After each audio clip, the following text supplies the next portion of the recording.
When I think about the incredible people in the Goal Digger community, I am constantly blown away by the way that you're showing up for your dreams while navigating the real, beautiful, messy realities of life. Today's guest, Samantha Gaunt, embodies that perfectly. She's a blended mom of 5, a creative entrepreneur, and the founder of Simply Scaling, a business that helps mompreneurs streamline their businesses and align their passions with their monthly cycles for a strategic edge. Like, how amazing is that? Sam reached out to me in the Goal Digger Podcast Insiders Facebook group with a challenge I know so many of us face. How do we prioritize intentional growth while protecting our energy? With so many opportunities calling your name, how do you decide where to focus? How do you shift from doing it all to doing what matters most without losing yourself in the process? In today's coaching session, we explore Sam's journey as a multi-passionate mompreneur and unpack the importance of saying no to good opportunities to say yes to the great ones. We dive into how to identify what truly moves the needle in your business,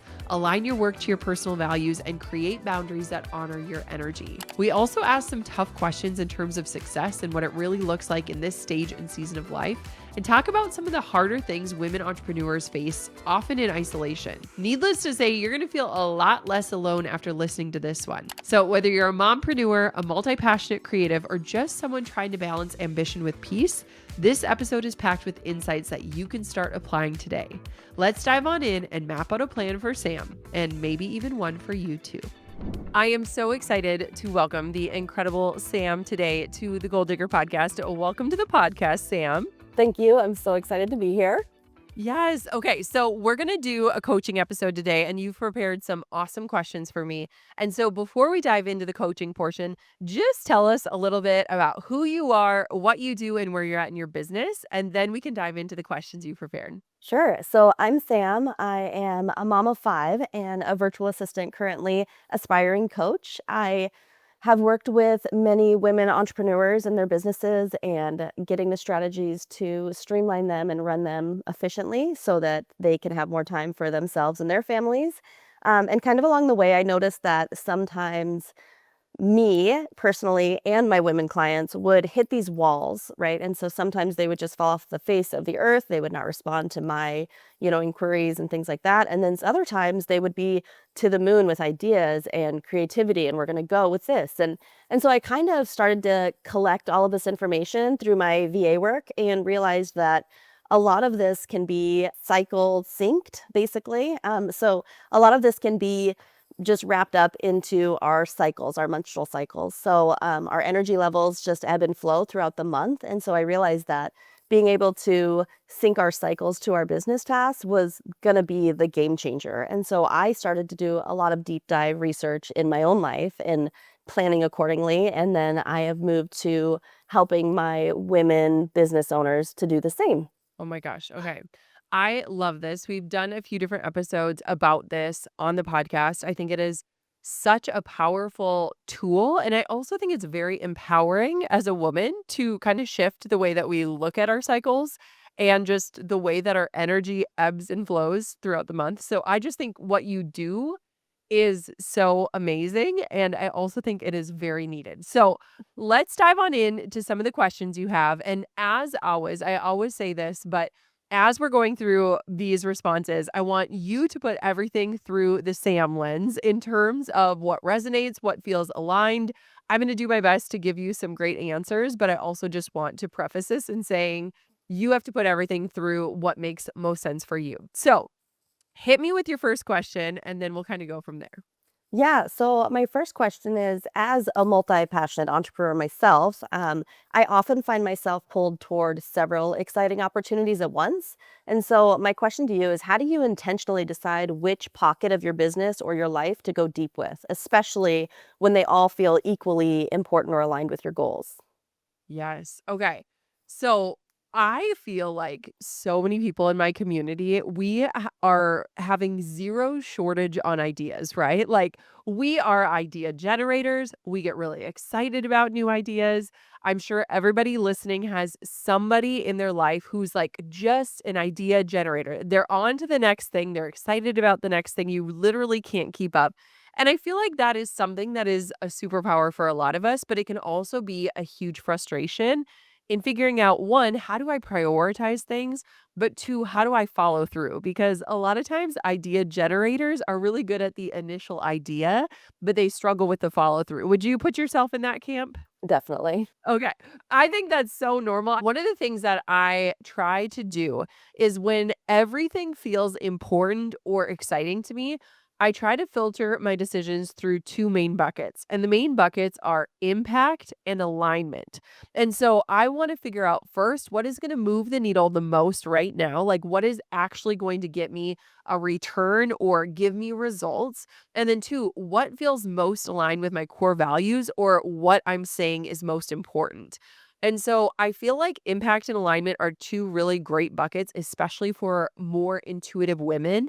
And I feel like knowing the work that you're doing and just how you're kind of understanding women and our bodies and our flows, I feel like these two buckets are going to be really impactful for you because you get to see, okay, what is actually going to move me forward and get me results, but also like what is most aligned with what I say matters and what I'm going after. And so I feel like when we get so many ideas, we have to pick either the one that we're going to get the fastest results on. And so for some people, if you are good at generating the ideas, but you struggle with actually taking any sort of action on them, I always say pick the thing that is like the lowest hanging fruit, like the easiest win that you could get so that you see yourself as somebody who can actually follow through and you can build that consistency muscle that is only built through doing the reps. Or you want to pick the thing that you know is going to be most sustained in terms of your passion. And so something where you're like, I know without a shadow of a doubt, a year from now, I'm still going to care about this thing. It matters that much to me. And so I feel like when we have so many ideas, it's amazing, but it can also be really paralyzing. And so looking at impact and alignment, and then looking at do I want a quick win or do I want more of a sustained effort?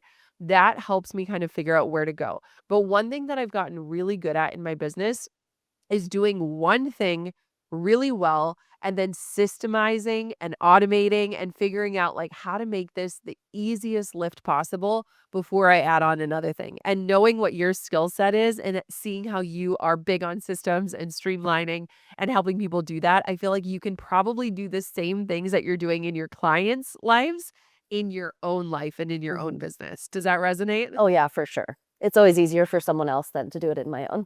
Oh, totally. I mean, even things as like organizing your bathroom drawer. Like, if you're doing it yourself, you have those emotional connections, or you remember how much you spent on that one concealer or whatever it is. And it's so funny because it's so much easier to go into someone else's bathroom drawer and be like, this is junk, or this is gone, or throw this away, or you don't use this, right? Mhm. And so I agree that maybe sometimes we need to like hold the mirror up to ourselves and be like, okay, what would I do if I were consulting myself in this business? And I bet that you'll start to kind of uncover places that you can either systemize or streamline your processes to give you more time to work on the ideas. Oh, yeah. I love that. Okay, what's your next question? One of the things that I hear from my clients, and once again, I feel myself, is the pressure to do it all or be everything to everyone, especially as a wife and a mom. So, how do you personally set your boundaries and let go of the guilt while still showing up as a leader, a wife, a mom, and for yourself? Okay, I love this question so much, Sam, and I feel like I have had to get so clear on what my boundaries are and get very confident at enforcing them. And I'll never forget my therapist said that boundaries are what protect what's sacred to you. And I feel like when she positioned it in that way of really thinking about like what is in my inner circle, what matters the most, and how do I kind of build the walls around those things that just protect what is most sacred, it kind of shifted the idea. And I said this in my book, but I think for so many of us, especially like people pleasers and yes girls, we're taught that boundaries keep things and people and opportunities out of our lives. But what I've learned time and time again is that boundaries keep us in our lives and what matters the most. And so for me, I often think of boundaries almost like the bumpers. I mean, you're a mom, you have kids. I think of like when you go bowling and you put the bumpers up so that the ball stays going down the lane and it actually hits the pins down. Boundaries are like the bumpers in my life that keep me in alignment. And so for me, I've had to think of where do I need bumpers in terms of where am I prone to overcommit or say yes when it should be a no. And so an example of this would be like oftentimes I'll get emails inviting me to like amazing events, right? Like I am so lucky to get invited to go places. I don't like going places. I love being home. And so when I'm in my inbox and somebody's inviting me, to go to the mountains of Colorado, of course I'm like, "Oh my gosh, that sounds amazing." But when it comes down to it, getting on the airplane, doing the layover, being away from my family, all these different things, I end up hating it. And so I've had to really pay attention to like what felt aligned but ended up not being in alignment. And then how do I create bumpers around those things? And so I have literally had to sit down and create like templated responses that help me kindly and with grace turn down amazing opportunities and projects and invitations. And so that has helped me so much because if I were left to my own devices, I would say yes to everything and everyone because I want to make people happy, right? I want to make people feel loved.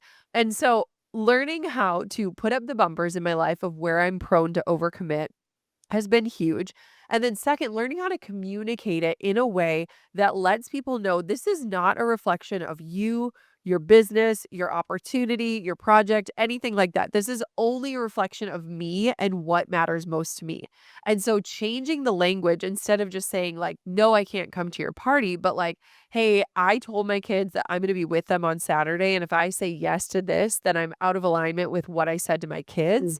That helps somebody be let down easy and recognize and not let them go on that emotional roller coaster of like, is she mad at me? Does she not like me? What happened here? And so I feel like the communication of the boundaries is the biggest key of being able to enforce them, but also being able to be respected with them. And one thing that I found is that every time I share those types of boundaries, people are inspired to renegotiate what their boundaries are or Mhm. rethink about what their own. So here's a quick example, but one of my good friends recently had a book launch event and she really wanted me to come speak at it. And I was like, "Girl, I'm not getting on an airplane. I love you so much. I'm so excited for your book. How else can I support?" And then she's like, "Okay, can you come on a live stream on a Saturday afternoon?" And I was like, "Saturdays we always go out to brunch and we go paint at this little cafe. I am so sorry. If I say yes to this, I'm going to be dreading it all day long and it's not going to be good for either of us." And so then I ended up pre-recording a video and sending it to her to use for her book launch event on a Saturday. And at the end of the day, she said, "You're doing the right thing. Like, you will never get this time back with your kids."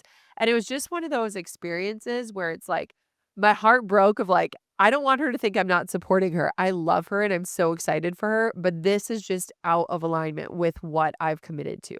Does that make sense? Yeah, for sure. Yeah, that feels deep. Yeah. What is your biggest struggle when it comes to setting boundaries? Like, where do you feel like you overcommit too much? I feel like I mean, honestly, everywhere. I feel like I Yeah. overcommit everywhere. I overcommit to my work, and I think that I have more time in the day than I do. Yes. I overcommit to my kids. It was pretty hurtful when I had to explain, they would say, "Oh, you lied. You said we were gonna do this." And I was like, "Well, I didn't lie, but I overcommitted. Yeah. I plans changed, right?" And so Yeah. so now it's been kind of a funny, thing in our house, like, "Oh, I guess plans changed again," and so it's like it hurts pretty deep. So I'm like, "Okay, like, I'm overcommitting to them, but I want them to be the last people that I overcommit to." Does that make sense? Yes. And so, Yes. yeah, so and with 5 of them, it's hard. I Not asking can't for even parenting advice here. imagine. I have 0 parenting advice. You are doing so much more than I am, and, like, that is I mean, when you really think of the logistics of 5 children, my mind is literally blown. So I totally understand that. And I think too, when it comes to things like that and with boundaries, I even had a moment the other day. Coco's school was canceled because it's so cold here in Minnesota, and I was trying to get work done, and I was half in on work, half in with her, and she had this moment of like, "You're not even looking at me." And I was like, "Oh my God." And I like shut my computer, set my phone down. And I was like, "You are so right. I wasn't paying attention to you. I am so sorry. What were you trying to tell me?" And I feel like so much of the guilt creeps in when we're half in on everything, right? Mhm. And so part of the boundaries, I think, is doing your best. And again, this is meant to be flexible because we're parents and parenting requires a lot of flexibility, but doing your best to create space and time where you can be all in on your work and you're not thinking about parenting. and all in on your parenting and you're not thinking about work. And I think that that whole mom guilt idea sneaks in when we're half in on everything and we feel like we're not actually accomplishing anything. And so it's like, how can you create boundaries that give you a little bit more of that focus time? Mhm. Because we know we can get a crap ton done, whether it's during nap time or quiet time or whatever that is. And so figuring out like, what does that look like? It can be so hard though. Yeah, that like what you said there, like, I do it all, and I do almost, like, a mediocre job at everything when I do Yes. need to, like, shift that to do one thing at a time, fully all Yep. in. So, yeah, no, Yep. that's a good shift. I love that. Okay.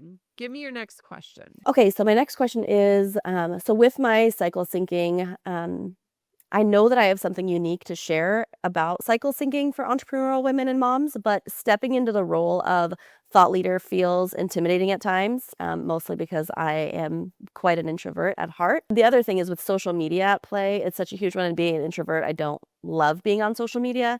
So, my question is, what steps would you recommend for building the authority and confidence in such a niche space? So it's funny because it might feel niche, but I would argue that it is not niche at all in a beautiful way of like so many people could benefit from this. I think a lot of times too, we can trick ourselves into thinking like this is so hyper specific. But when you really open it up, for people who menstruate, they can benefit from this, right? And so that's a very good chunk of our population. And so I agree. I think sometimes people get surprised, but I am extremely introverted. And so I actually don't love social media either. And it is like I have to push myself to show up on there. But I would say figure out ways that showing up doesn't feel super intimidating or that you can show up consistently. So, one thing I've been doing that's been working really well for Instagram is posting those carousels that kind of tell a story. So as you scroll through each slide, the story continues to build. And so taking what used to be in a caption and putting it into a carousel where the story is growing with each slide, that's been a really easy, accessible way to get a point across and to make an impact through social without having to hold my phone up in front of my face and talk into my camera. And so sometimes I think it's just that we have to get a little bit more creative as to what can we commit to doing that isn't super, super intimidating for us? And then also, how can we challenge ourselves a bit to step out of our comfort zone?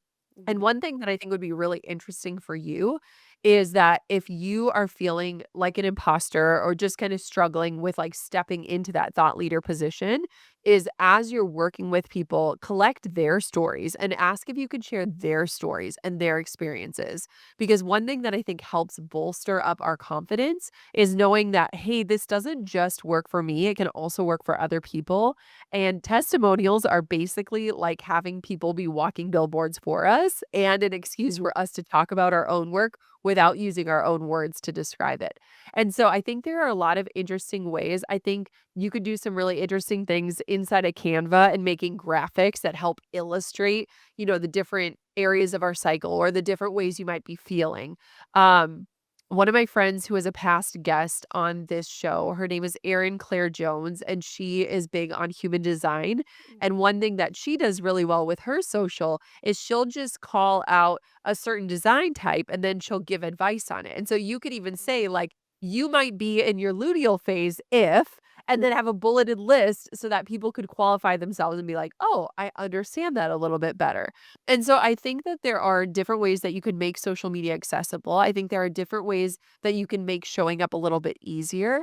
But the last piece would be is when you look at your business model, how big is speaking to the masses and how much does that mean to you versus working and going deeper with certain people? And so I think a lot of times we look at social and we're like, I've got to reach everybody. I've got to go really big and cast a wide net.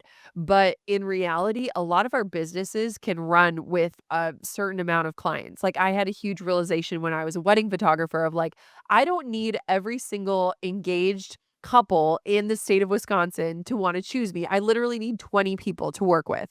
And that just really shifted, 1, how I showed up online and how I spoke, but 2, how I was able to go deeper with those people versus trying to go super wide on the internet. That makes a lot of sense. Yeah, so I think I am kind of like on that, border of like, do I want to go? Am I trying to be this big thing, or yeah, do I need to just step back and go deeper? Yeah. And I think too, that will reveal itself to you as you start doing more of this specific work. Like I think a lot of times we try to scale too fast, and I think that's where the message can get really diluted or we can get really overwhelmed.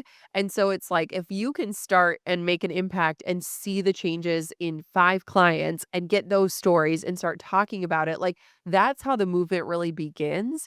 And I think a lot of times people look at maybe people like me who is able to now serve the masses, and you forget, like, I was doing one-on-one coaching in my little condo, sitting at a Target table, teaching photographers how to do what to do. And so it's just like, I think a lot of times we think almost too big, and it's at a detriment to like the impact that we can actually make and the ways that we can test out like what our offer is, how it actually works, how it makes sense for people, and the results it can give them. Yeah, that's good. That makes sense. Okay, what's your next question? So it just goes right off of that. So I want to Yeah. grow a business that not only supports my family and my well-being, but also inspires other women to reclaim their time and energy and be proud of themselves. So if you were in my shoes, what's one thing you would focus on right now to ensure that this business leaves a lasting impact? Okay. So I think what is interesting about this, and actually, let me ask you a question first. So you're a VA, Mhm. correct? And now you're introducing this. So tell me about the business model right now and maybe like what you're seeing in the next 6 months to a year. I have gone so back and forth with it. So, I decided that I was just gonna put a course out instead of going one-on-one right off the bat. Okay. So I've done like we'll say like mini little coaching sessions within like the clients that I have. And then I decided that I was gonna just do a course, a widespread course, and sell it on repeat, and maybe potentially do some sort of a coaching from then, like an upsell for one-on-one coaching.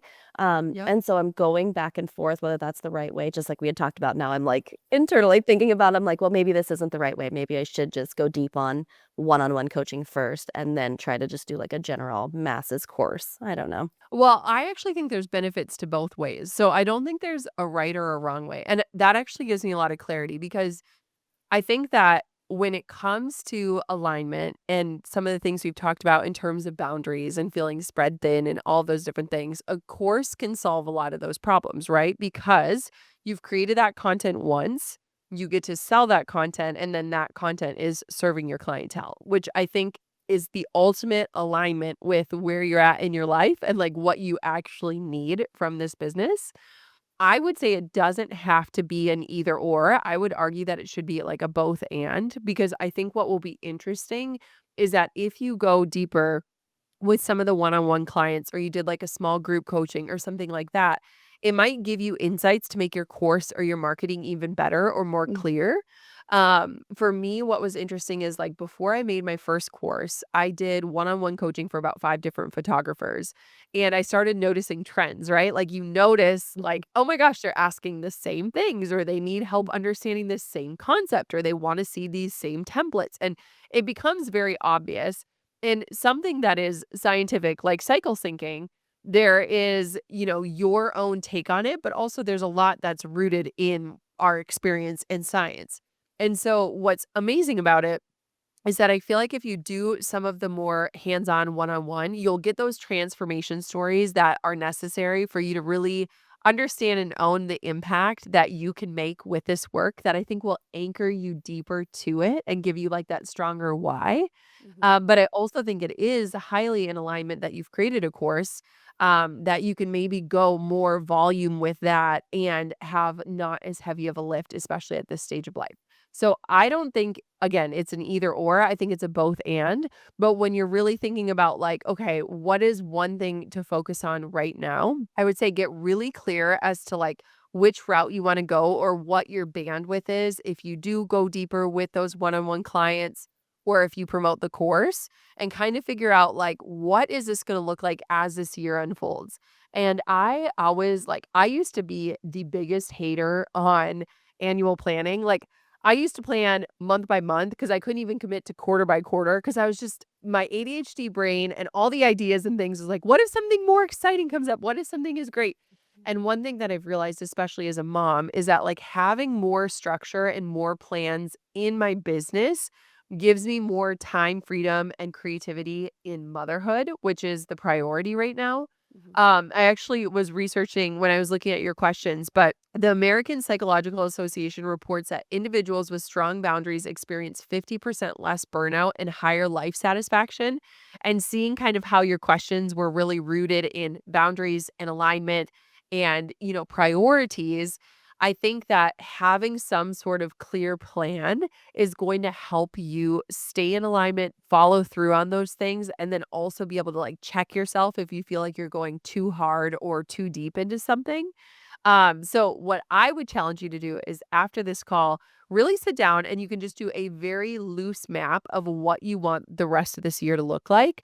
And what I would consider if I were in your shoes, and again, put this through the SAM filter so you can take it or leave it, is I would consider, setting aside maybe 1 quarter to do more of the one-on-one coaching just to get that experience, to really get those testimonials and to anchor into like why this is so impactful and what you can do in terms of transformation. And then I would set aside 1 quarter all devoted to launching your course. And we do one launch per quarter because I feel like there's so much that goes into it, right? Sales pages and email copy and social media and graphics and all these different things. And so oftentimes a lot of people will leave a couple weeks for a launch or maybe a month if they're being generous, but I would argue that it takes an entire quarter to execute a launch well. And so looking at the remainder of this year, I would kind of look and map out and give yourself a little bit of structure just so that if you're someone who's prone to chase new ideas or get excited about something else, you have a plan that you can stick to and follow through with.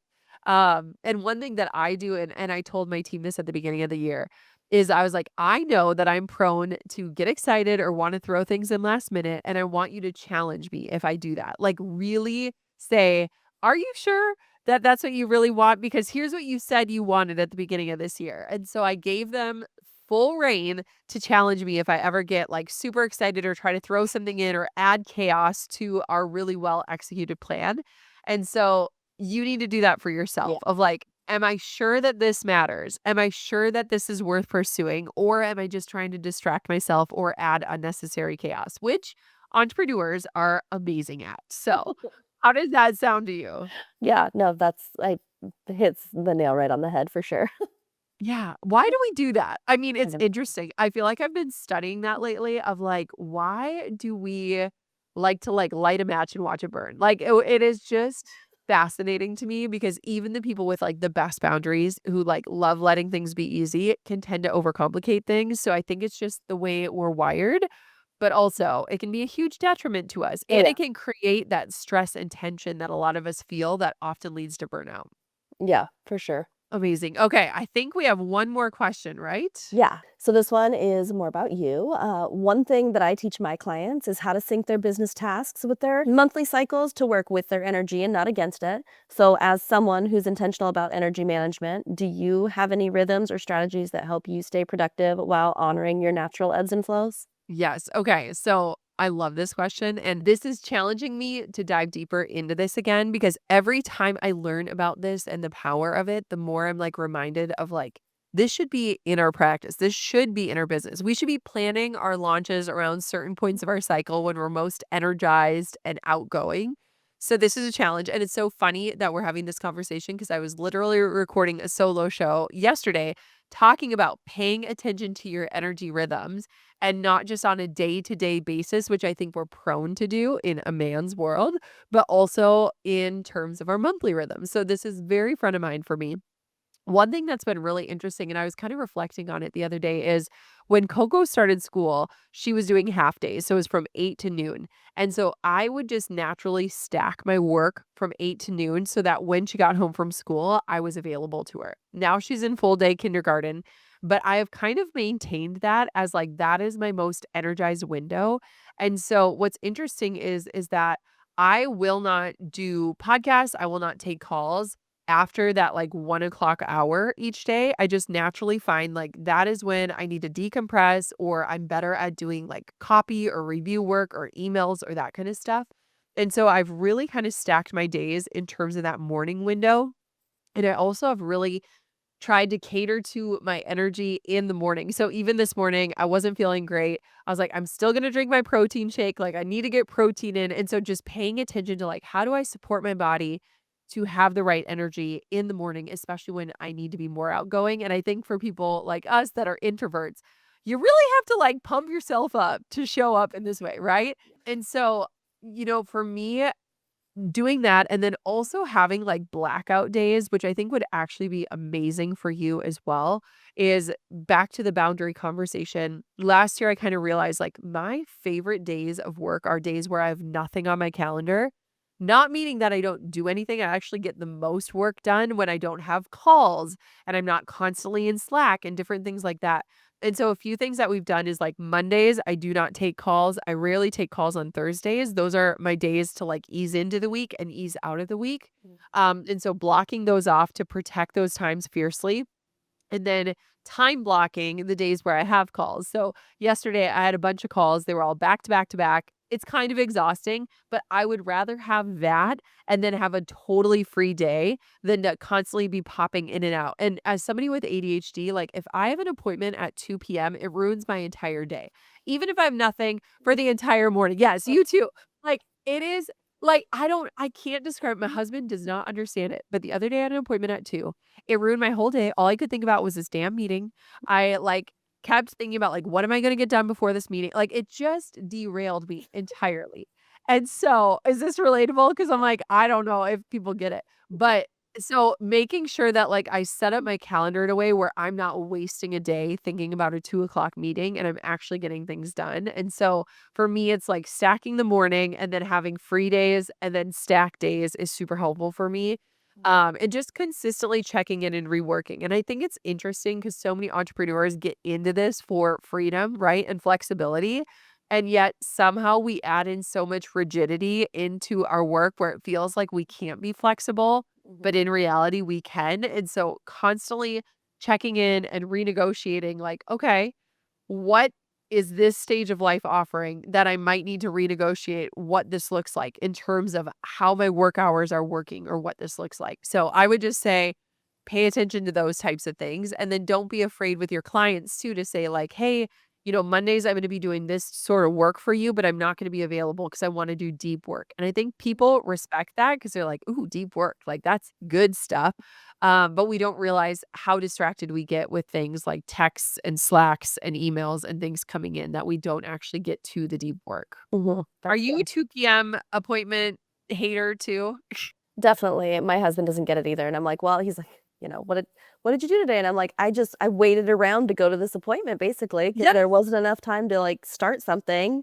And yeah, I think that's what we realize is, like, the starting of tasks and then, like, the ending of tasks are, like, so yes. hard to do. Yes. Yeah. And I think too, like for so many of us, I think that there comes an identity with that of not being able to follow through where we don't even recognize it, but over time we start to count ourselves as somebody who is not capable of following through because we've done it before in our past. I know for me, like on my health journey, it was so eye-opening to recognize that, like, I had so many identities that I had tied to myself when it came to being a healthy person. Like, I just consider myself not healthy. I was the big girl, I was the friend, and it was just really interesting kind of unraveling a lot of that and recognizing that, like, there have been patterns in my life where I've struggled to follow through on certain things, and that really weighs on us, I think, more than we acknowledge or more than we even understand.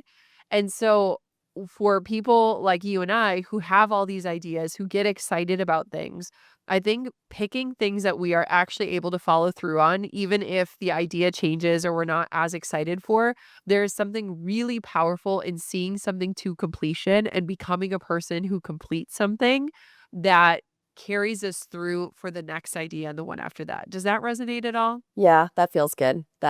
Yeah.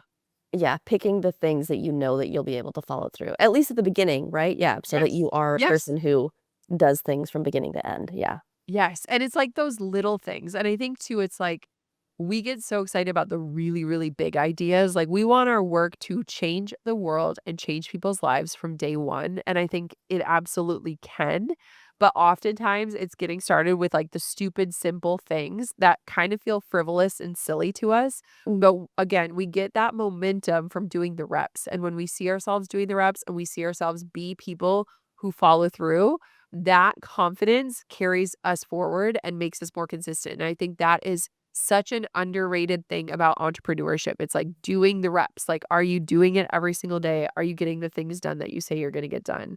And I think that just changes how we show up, which is really beautiful as well. Yeah, yeah, for sure.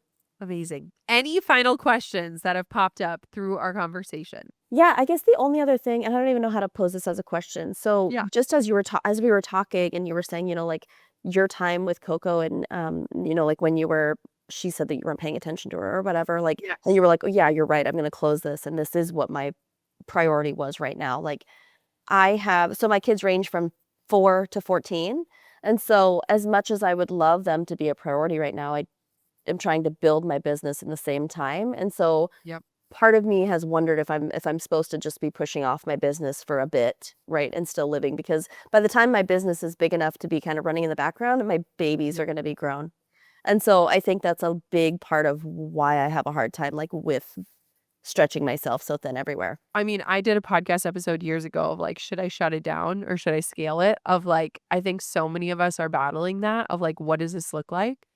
And, you know, having a 6-year-old now and like she's in kindergarten, I'm like, oh my God, it went by so fast. And it doesn't feel like it, right? Like, I can't imagine having a teenager. Like, but it is a literal blink. And it's like there's only such a small window that we are their favorite people, that we are the people that form their opinions, their beliefs, all of that. And so, it's interesting. I was recently talking to one of my team members. We were talking about goals for this year. And I said, instead of having all these number oriented goals like we've had in the past, like I want this year to feel good and I want it to feel flexible and I want it, and it was just like a more feminine, energetic take on the year than like the masculine of like, we're going to push and we're going to get this and this is what we're going to achieve. And it was just really interesting to see that shift both in myself, but also in the business. And I guess my question for you then would be like, does it need to be this giant thing? Like, could it be a side hustle? Could it be a way that you have a greater purpose and you're doing important work, but it doesn't need to be this massive thing? And really maybe being introspective after this call of like, what does it need to be in order for me to think it's successful? And am I willing to do the work to get it to that point? And I just feel like all those dang memes and, the wooden signs that our moms have in their houses are so true of like the days are long, but the years are short. Hmm. And I just feel like that is so true.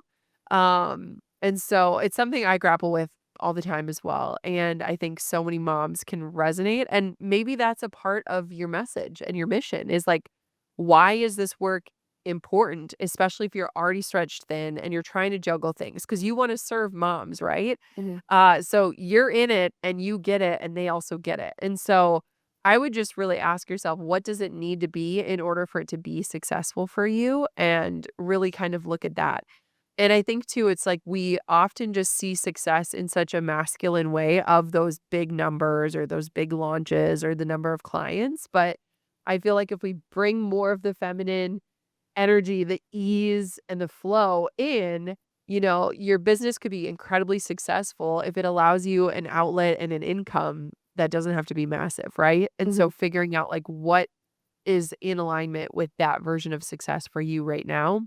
And I feel like in my life, I have to look at this like on a year by year basis of like, am I ready to go hard or like, am I still hitting the brakes because I'm really focused on my kids? And I'm dealing with that where it's like my little one will start school in the fall. And so my days are limited. And so it's like, what does that look like? And I think for moms, we have to really be constantly looking at like, what is my purpose in this stage of life right now, not in my whole life, what do I hope to accomplish, but like right now, where am I best serving? And like, how do I show up the best for that piece? And that can be a hard and brutal and honest answer for a lot of us. Yeah, that's good. What is my purpose right now? That's good. Yeah. Yeah. Right now. Oh, Sam, where can everybody find you, connect with you, learn more about you, check out your work? Give us all the places. Yeah, so I'm on Instagram. My handle is at the.samantha.gaunt. And then my website is samanthagaunt.com. So you could find me there and work with me for any VA services or cycle syncing, anything like that. Amazing. Thank you so much for being brave and coming on the podcast today. I hope this was fun for you. It was such a treat. I love doing these coaching sessions, so I really, really respect you coming on the show. Yeah, this was incredible. Thank you so much for having me. I hope you love these coaching sessions as much as I do. It is such a joy to connect with Gold Digger Podcast listeners just like Sam. And I absolutely just love meeting you where you're at in your business and hopefully shedding light and answering some of the bigger questions that you might be grappling with in the dark of the night. Thank you so much for listening to this episode. If you are not yet a member of our Gold Digger Podcast Insiders Facebook community, make sure you dive in there. That is where we are doing our calls to connect with listeners just like you for these coaching sessions. And I would love to coach you next on the podcast. So make sure you're a member of that community so you don't miss our next call for next month's coaching session. It would be an honor to talk to you, to help you, and to come alongside of you in the journey that we're in. Thank you so much for listening to this episode of the Gold Digger Podcast. If you know someone who could benefit from this show, please share this episode with them. I think there are so many amazing nuggets and wisdom and things that so many of us face often in isolation. And of course, until next time, keep on digging your biggest goals.